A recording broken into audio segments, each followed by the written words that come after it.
అంత నీచంగా నేను ఇప్పుడు మాట్లాడాను సార్. ప్రతి అందరూ అడుగుతున్నాను నేను, ప్రతి అందరినీ. వీడు ఇంకా లేచినట్లేడు, నిద్రలోనే మాట్లాడుతున్నాడు. ఈ సైకో గాడికి తెలియ చెప్తున్నా, పవన్ కళ్యాణ్ సైకో వెతవకి చెప్తున్నా, మా హీరోని కామెంట్ చేసే రేంజ్ అనేది దొంగ లంచ కొడుకు అసలే ఇలాంటి పవన్ కళ్యాణ్ లాంటి దొంగ లంచ కొడుకు.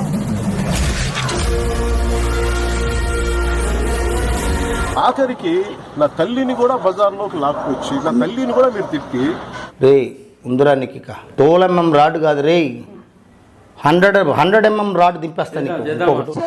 పవన్ కళ్యాణ్ సిక్కులేరు నా కొడక. కొడితే మెడికల్ టెస్టులు చేయించుకోవడానికి మీ ఆస్తులు అమ్మినా సరిపోవు.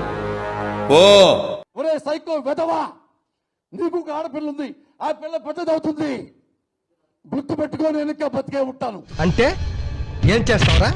చంపుతావా? నరుకుతావా? ఏం చేస్తావరా? రక్త కన్నీరు పెట్టుకుంటావు, దరిద్రపు నా కొడక. అన్నా అక్కడ పట్టుకుంటే మగధీర 100 మందిని కాదు ఒక్కడిని కూడా ఏం చేయలేడన్నా. నీ దండం పెడతాను, వదిలే అన్నా. రియల్ లైఫ్ లో రియల్ హీరో ఎవరు అంటే జగన్ అన్నే. మీరు రియల్ హీరో మాత్రమే పవన్ కళ్యాణ్ గారు. ఫస్ట్ నీ గుద్దను చక్కగా గడుక్కొని అప్పుడు నా గురించి మాట్లాడు. సినిమాల్లో మీరు ఏదైనా చేయగలరు కానీ ప్రజల్లో మీరు చేయలేరు అనేది. అందుకే ఈరోజు సినిమాల్లో ఆయన హీరో అయినా పొలిటికల్లో జోకర్ అయిపోయాడు. నా మీద గెలవాలని నీ తాపత్రయం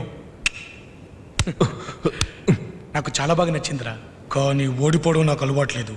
పవన్ కళ్యాణ్ గారు సారీ, మీ కుటుంబ సభ్యులకు కూడా సారీ. ఇంకెప్పుడు ఇలా చేయను, సారీ సార్. ఊరేం కాదు, సారీ అట సారీ. ప్రతి వాళ్ళు తప్పులు చేయడం సారీ అని చెప్పడం. ప్లీజ్ దయచేసి వదిలిపెట్టండి, బెండ్ అయ్యి అడుగుతున్నాను. ఇక్కడి నుంచి ఇక్కడి దాకా సర్రుడు పాకింది కదా, ఏంటది? భయం భయం అది ఉండాలి కదా. మా కార్యకర్తల్ని వదిలిపెట్టండి అని చెప్పి. భయం అది పుట్టించింది ఎవరు? మేము. ఇంక్లూడింగ్ మీ, నన్ను కూడా క్షమించండి. అయ్యా, నాకు తెలుసో తెలియకో తప్పు మాట్లాడితే క్షమించండి. అయ్యి అప్పాలసే.